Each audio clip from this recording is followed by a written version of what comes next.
Striking back, the U.S. kicks out Russians accused of spying and slaps sanctions on the Kremlin's intelligence agencies. It is all because of the alleged hacking that interfered with the 2016 election. We will take a closer look at how they pulled it off. Plus, a ceasefire agreement in effect in Syria. And this time, diplomats and analysts are optimistic it just may last. That would be very important. We're obviously monitoring. Live from CNN World Headquarters here in Atlanta, welcome to our viewers here in the United States and around the world. I'm George Howell. And I'm Natalie Allen, and this is CNN Newsroom.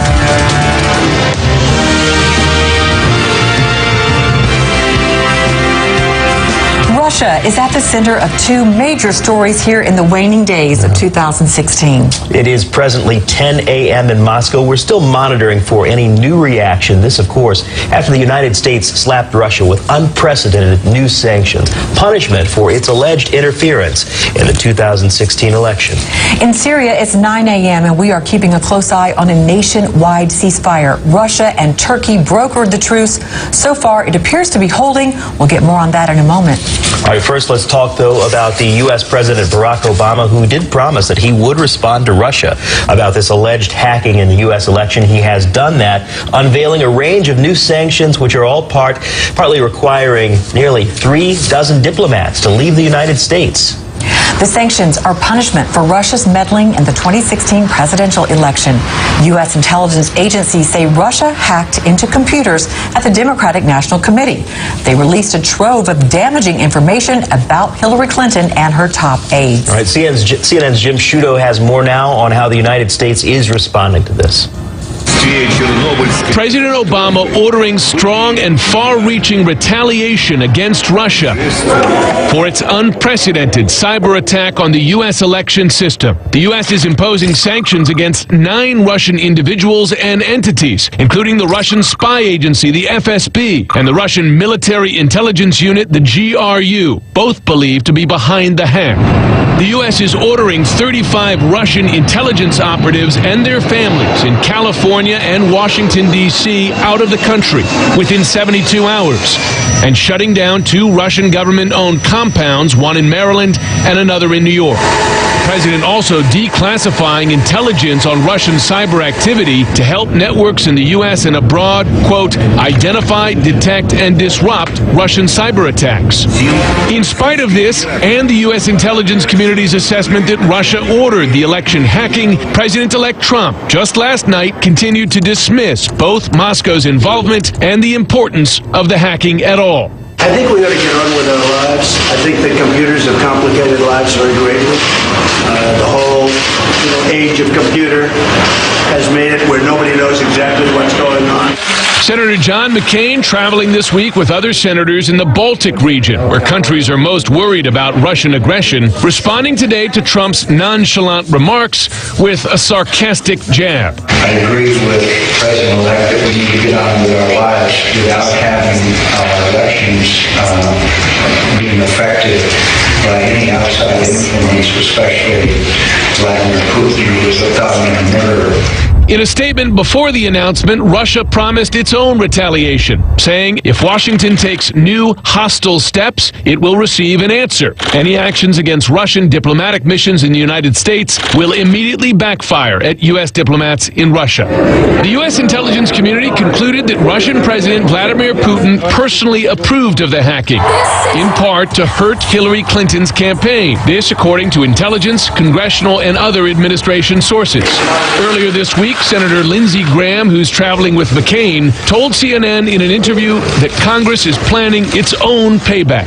What are you going to do, Senator Graham and Senator McCain, if he doesn't change his tune, in effect, on Russia? There are 100 United States senators. I would say that 99 of us believe the Russians did this, and we're going to do something about it. Along with Senator McCain, after this trip's over, we're going to have the hearings, and we're going to put sanctions together that hit Putin as an individual and his inner circle for interfering in our election. And they're doing it all over the world, not just in the United States. Jim Sciutto, CNN. Washington. Thursday's executive actions will not be the end of Moscow's punishment. President Obama says these actions are not the sum total of our response to Russia's aggressive activities. We'll continue to take a variety of actions at a time and place of our choosing, some of which will not be publicized. Joining now to talk more about this is Stephen Fish. He is a political science professor at the University of California in Berkeley. Stephen, it's good to have you with us this hour. My pleasure. When it comes to retaliation, a wide range of sanctions that have been levied by the United States against Russia, but again, what might you expect to see from the Kremlin in response? It's hard to know. These sanctions are the kind of thing that countries do in these circumstances. They really aren't that big a deal, the kind of what you would expect. I think that the Russians will probably respond in kind with perhaps expelling some American diplomats from the country. I don't think it will be all that big an action on their part, though. Safe to say the response from Russia so far hasn't been very diplomatic. I want you to take a look at a portion of a statement released from the Foreign Ministry spokesperson saying, quote, "It's over. The curtain's down. A bad play is over. The whole world, from first seats to the balcony, is witnessing a destructive blow on America's prestige and leadership that has been dealt by Barack Obama and his hardly literate foreign policy team that revealed its main secret to the world, its exceptionally masked helplessness." That doesn't seem all that well, let's say it as I would say in Texas, that doesn't seem all that diplomatic. No, it's not diplomatic, but it's kind of what you expect under these circumstances. Look, what's really strange here is to have a president-elect whose loyalty to the United States is in question. This is what's odd. It wasn't President Obama who dealt a blow to American prestige. It's President-elect Trump who's doing that right now. And President Obama finds himself in a very, very difficult position. Never before have we had a president-elect coming to office who seemed to take more seriously and to respect more a foreign dictator who regards the United States as his sworn enemy. Then he takes and respects that even more than he respects the American government and American intelligence agencies. This is a very strange circumstance. And so President Obama is trying to put in place some measures that will slow Trump's ability to sell the shop to the Russians. I think that's really what's going on here. Well, you know, that question, so President-elect Trump has made it clear that he would like to improve relations with Russia. But obviously, the world will be watching how this plays out when the new president takes the oath of office. U.S. allies will be particularly concerned. The question, if the United States won't stand up for itself, well, would they stand up for us in these alliances? Exactly. No, President-elect Trump has been very cavalier about his defense of NATO and American alliances. That gives our allies cause for alarm, needless to say. So, you know, this is a very unusual situation. President-elect Trump today was the way he dismissed this Russian cyber attack on the United States, as saying it's some problem of the computer age where we don't really understand who is doing what to whom anymore. This is simply bizarre. American intelligence agencies understand perfectly well what's going on. It's just for some reason, President-elect Trump doesn't want to believe it. This puts the United States in a very strange position. And now we're going to see if America has leadership, especially the Republican Party of the United States, whether its congressmen and its foreign policy leaders outside government will actually stand up to Trump and try to, in fact, correct some of what looks like are going to be some very bizarre policy decisions on his part. Let's circle back to sanctions just briefly here in the final question for you in this segment. But the idea of sanctions, do they really work? Because we saw the United States level sanctions against Russia before Crimea was annexed. Did sanctions matter then? Will they matter now? Is it an effective tool? Well, sanctions are a partially effective tool. They do bite. The sanctions on Russia that were applied after the incursion into East Ukraine and after the annexation of Crimea have induced some pain. Of course, the Russians aren't going to withdraw from Crimea in response to this. The same thing will happen here. They're not going to stop their cyber attacks because of this. But keep in mind that Obama's taking these measures, not thinking that it's going to transform Russian behavior, but hoping that it will affect American behavior in the future.